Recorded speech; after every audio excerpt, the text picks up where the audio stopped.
大家平安，欢迎收听9月7日的迦南之声。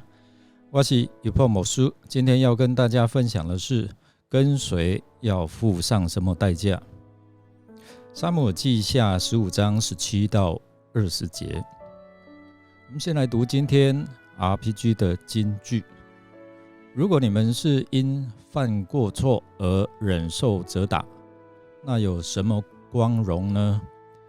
只有因行善而忍受苦难的人，才能蒙上帝赐福。上帝呼召你们的目的就在这里，因为基督为你们受苦，给你们留下榜样，为要使你们能够跟随他的脚步走。彼得前书2章20到21节。在这个充满诱惑的世代，跟随耶稣通常不是个受欢迎的选项。在四福音书里面，耶稣多次提到跟随主的代价。若有人要跟从我，就当舍己，背起他的十字架来跟从我。做出跟随耶稣的决定，就会蒙他的带领、指引和坚固。而我们又需要付上什么代价呢？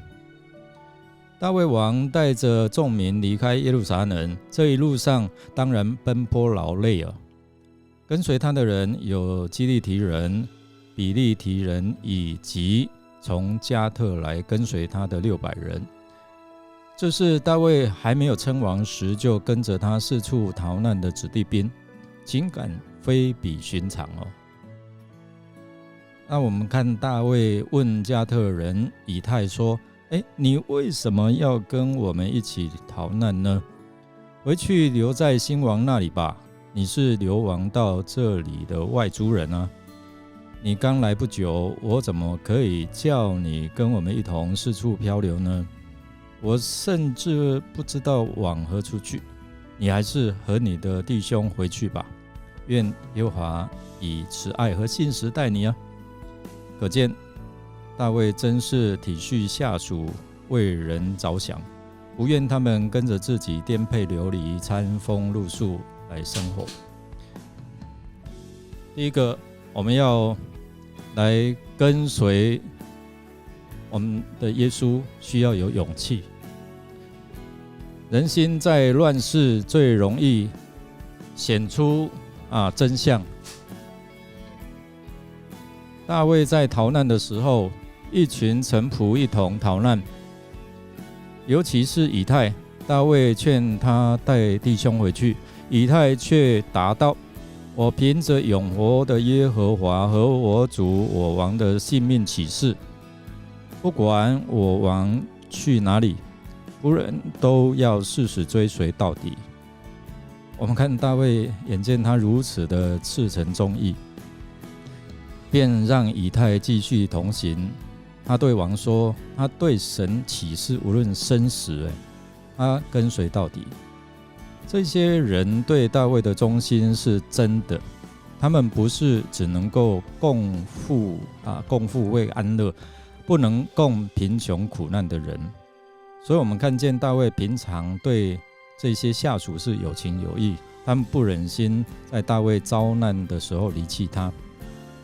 所以这个是需要跟随的时候需要勇气哦。选择上帝或者是这个世界，不是随口说说的决定。当违背真理的事情临到我们面前，当上帝呼召我们去做某一件事情，我们是否有勇气在外界的质疑波涛汹涌的时候，仍清楚自己要走的道路？第二个，我们要看跟随是需要下定决心哦。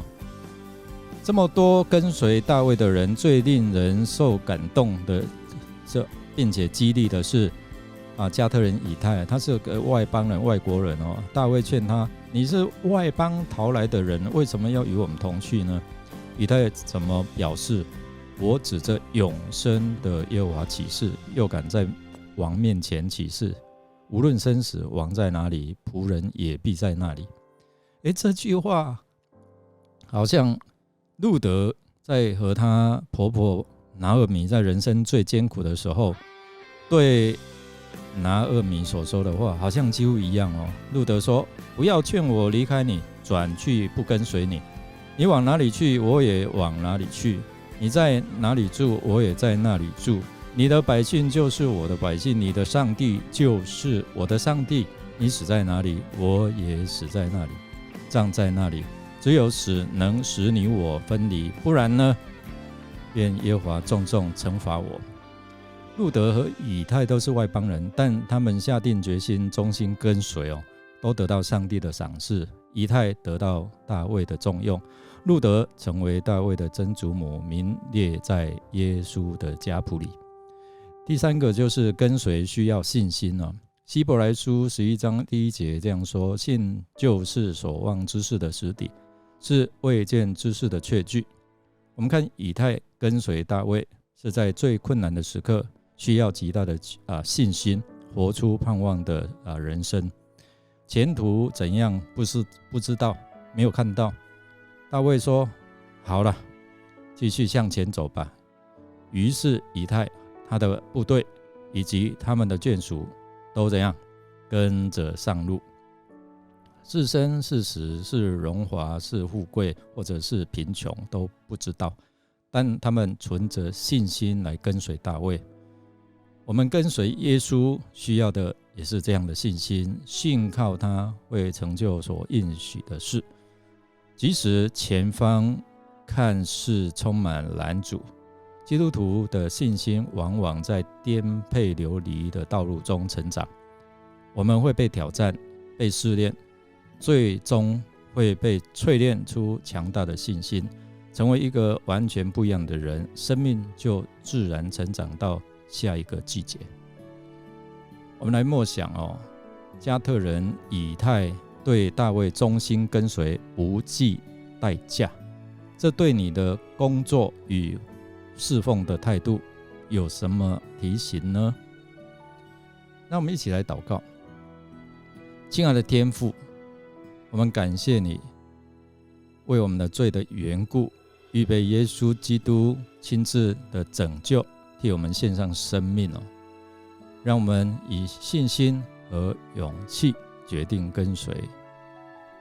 主啊，我们深知我们的软弱和无知，我们无法靠着自己来预测前途道路，但是我们用信心依靠你，我们深知你必带领我们，赐给我们力量，胜过眼前的苦难。